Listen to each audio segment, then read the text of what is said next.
I'll start this video by asking you a question. When you feel cold, do you just endure the cold, or do you bundle up? We don't fight the cold. Instead, we look for ways to warm up, like wearing a sweater or having something hot to drink. Similarly, to overcome negative thoughts, we need to learn to think positively. Stoicism was the first school of thought in humanity, and they paid a lot of attention to our way of thinking. Improving your mind is about taking total control of your life, developing the ability to actively shape your responses to everything that happens to you. This video gathers Stoic principles into some positive ways of thinking that you can start applying immediately in your life. Epictetus always said that the sole function of philosophy is to improve our lives and elevate our moral capacity. So if you are new here, please like the video and subscribe. Statistics show that only 15% of my audience is subscribed to the channel, so if this content has helped you in any way, I ask you to subscribe and hit the notification bell. Identify your patterns of negative thoughts. You cannot change something without first understanding what needs to be changed. Negative thoughts can arise automatically in our heads. After all, no one controls thoughts, but we can learn to identify them. The more we notice what we've been thinking, the more we can interrupt those thoughts. What comes to your mind most often? What thoughts do you always have? This thing I want to do won't work out. If I join the gym, everyone will stare at me. I'll end up feeling embarrassed. I feel like I'm always disappointing my family. Wow, I'm so dumb. I'll never be able to do this. It's too hard for me. I feel like I lost my youth taking care of others, and now I'm alone. I don't know how to do anything right. All my friends have a life plan, only I'm lost. These are some examples of negative thought patterns.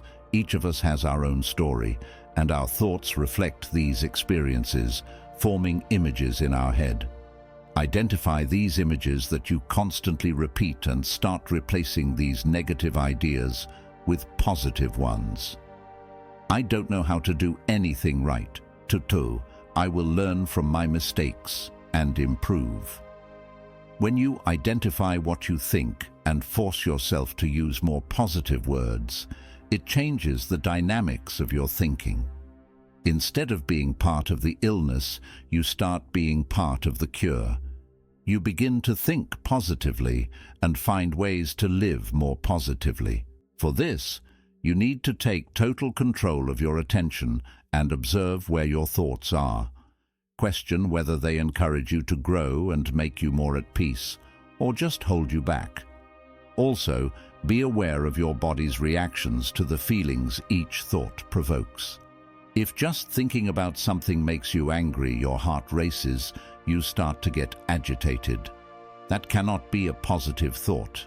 On the contrary, if thinking about something makes you feel motivated and willing, that's a thought pattern you should keep.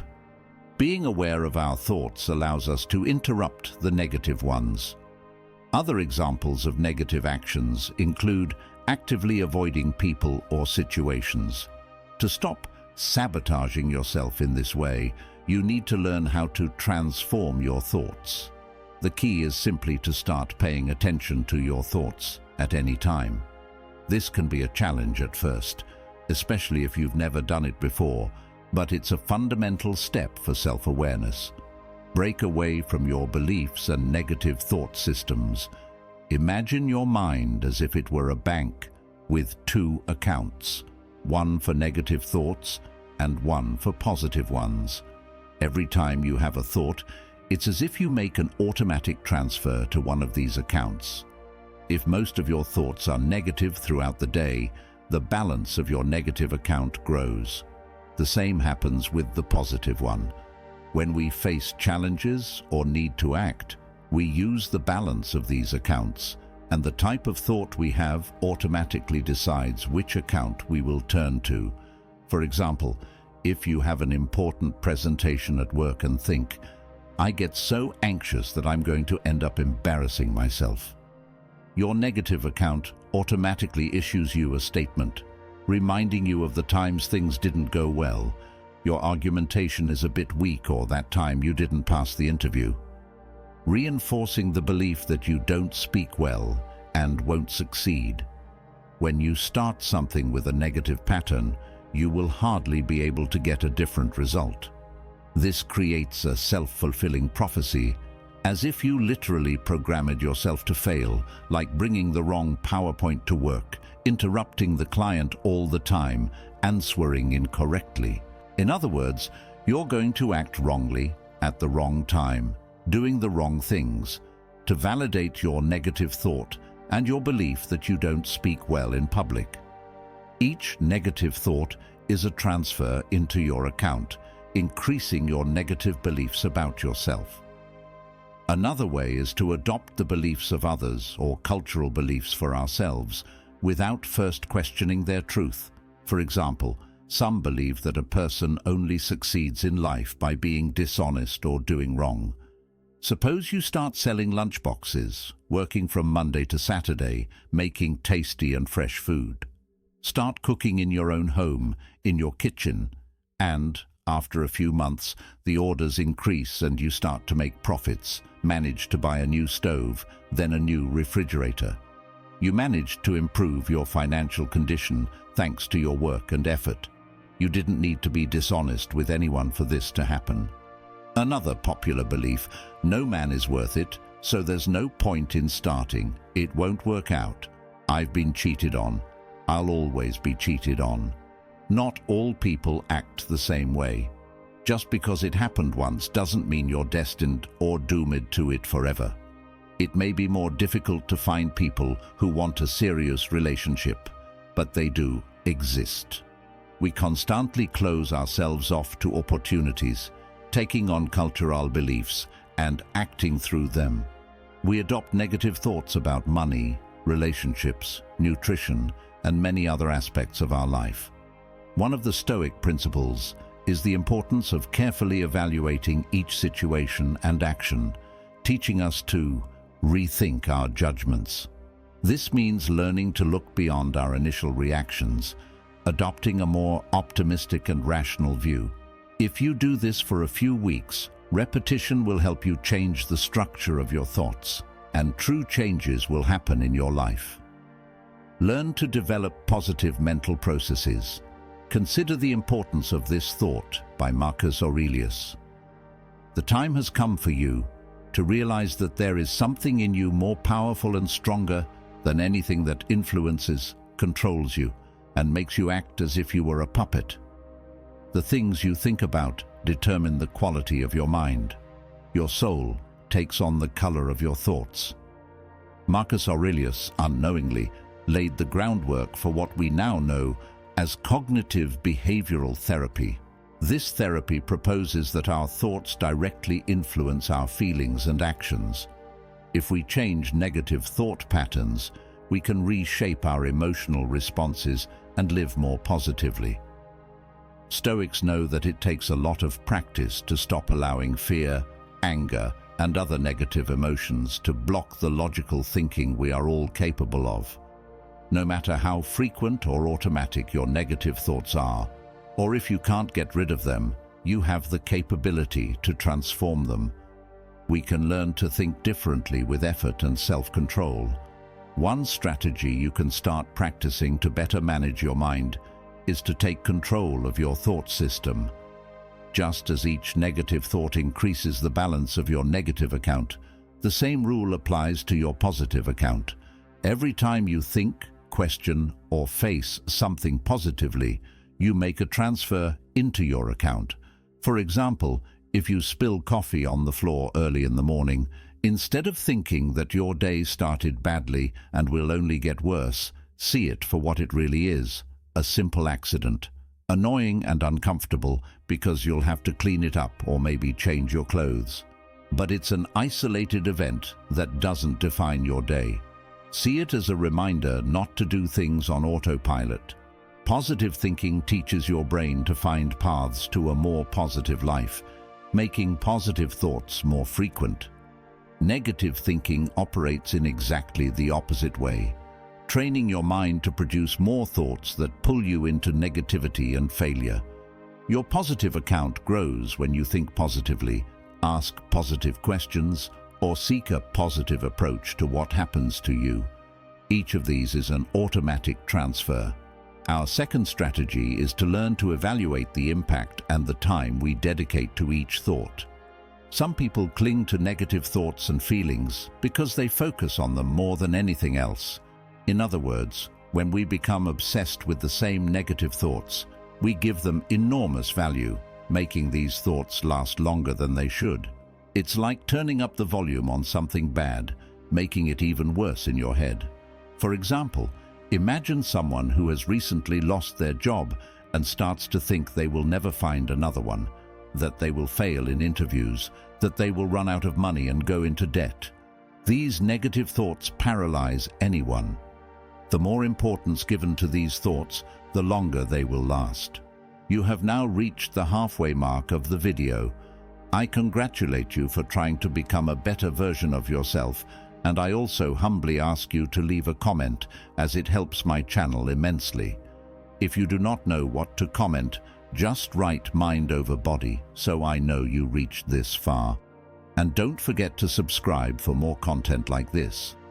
Also, I've linked some books on Stoicism that helped me become the man I am today, and will also help you achieve a Stoic mindset.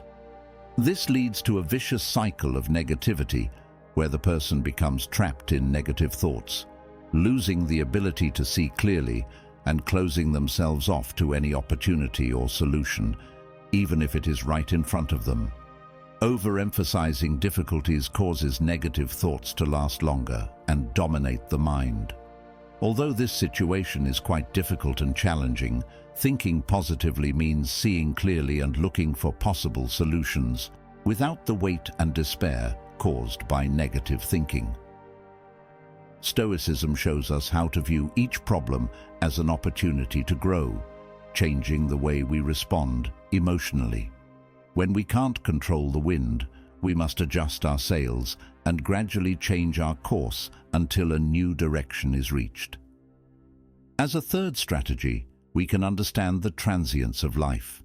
It is difficult to recognize the fleeting nature of life, since we naturally wish for the good times to last forever and for the bad times never to come.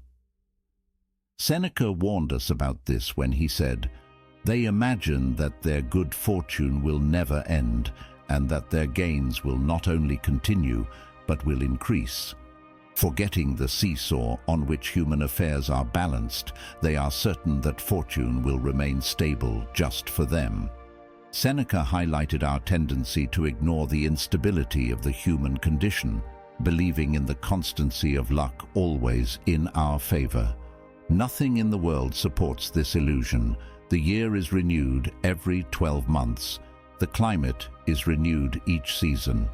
Everything in nature changes. Nothing remains the same.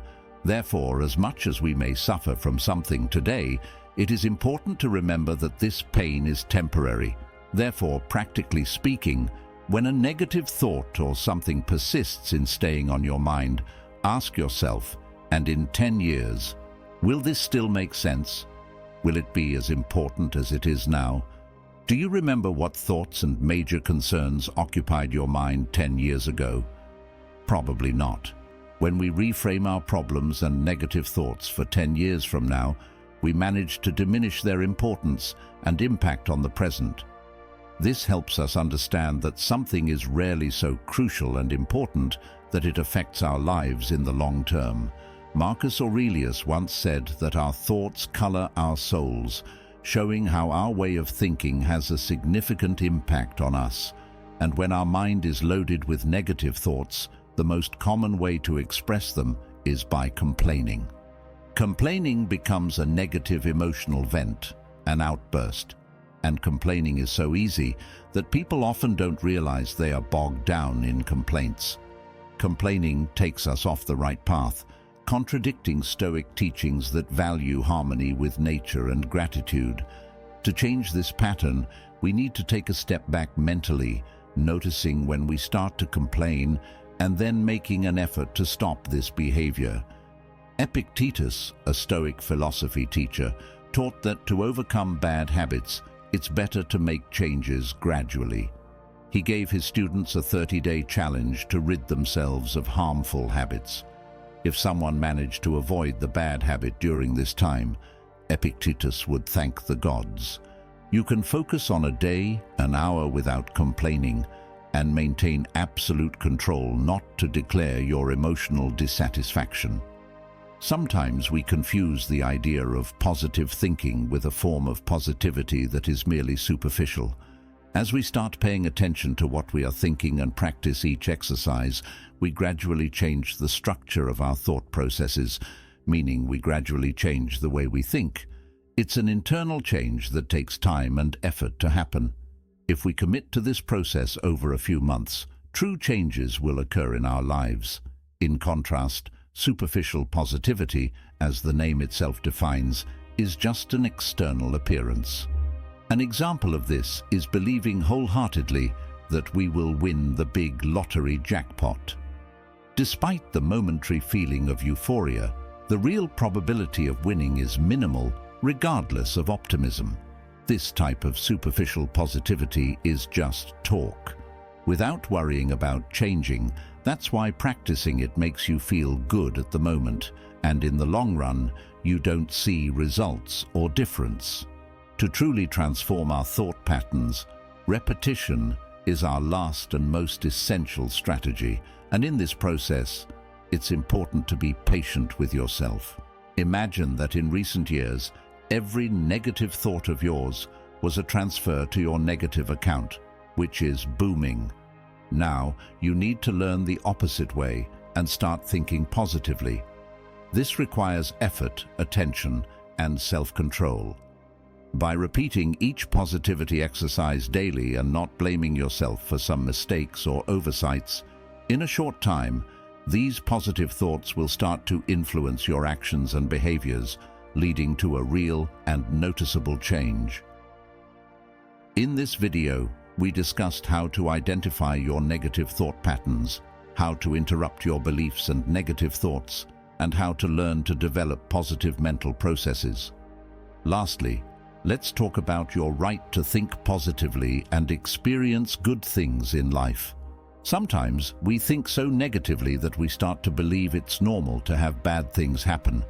We begin to not care about receiving less from life, to undervalue ourselves, and to accept friendships or relationships with people who don't truly care about us. We might also punish ourselves by not developing our skills or by slowing down, whether due to fear of rejection or feeling undeserving of a better life. Complete change lies in the affirmative imperative, in giving the order. Give yourself permission to think positively and be happy.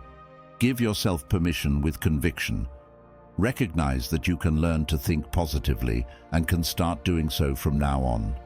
You can look around, think about external things or the people you interact with. None of them can decide this for you. Your true happiness can only come from you. Addressing his students, the Stoic master Epictetus was also categorical on this point.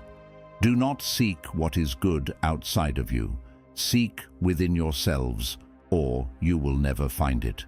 And it starts with you giving yourself permission with conviction to adopt a positive mental stance. Tonight, before you go to sleep, think about this. Tomorrow, when you wake up, give yourself permission with conviction. Write your decision on a piece of paper or in your phone's notepad, that you give yourself permission with conviction to think positively and be happier. As Marcus Aurelius said, give yourself a gift, the present moment. And if you've made it this far, comment gratitude. Now, to learn how to live your best life through 22 principles of Epictetus, watch the video on your left. Thank you once again for watching. Now, if any part of this message has been helpful to you, leave us your like and comment, helping the algorithm recommend it to someone who needs it at this time. Don't forget to subscribe so you don't miss new videos. And if you look through the videos we've already uploaded, you're sure to find something to take with you. Have a good day.